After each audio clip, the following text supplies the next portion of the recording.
दरम्यान संजय राऊतांनी आज पुन्हा एकदा ठाकरे मुंबईत आणि ठाण्यात ठिकऱ्या उडवतील असा पुनरुच्चार केलाय। त्यांच्या या विधानावरती भाजपचे माध्यम प्रमुख नवनाथ बन यांनी काय प्रत्युत्तर दिलंय पाहूयात।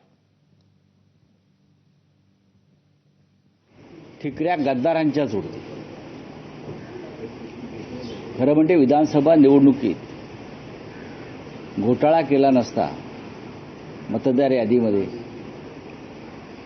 तर ठिकऱ्या तेव्हाच उडाल्या होत्या। निवडणूक आयोगाला सोडणार नाही आणि घोटाळे करणाऱ्यांना सुद्धा क्षमा केली जाणार नाही।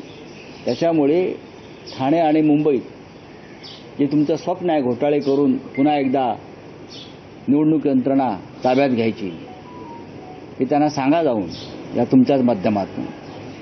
महाराष्ट्राची जनता, मुंबई ठाण्याची जनता ही ठिकऱ्या तुमच्याच गद्दारांच्याच उडवल्याशिवाय राहणार नाही। हिंदू हृदय सम्राट बाळासाहेब ठाकरे यांचे विचार सोडल्यामुळे तुमच्या विधानसभा निवडणुकीला ठिकऱ्या उडाल्या।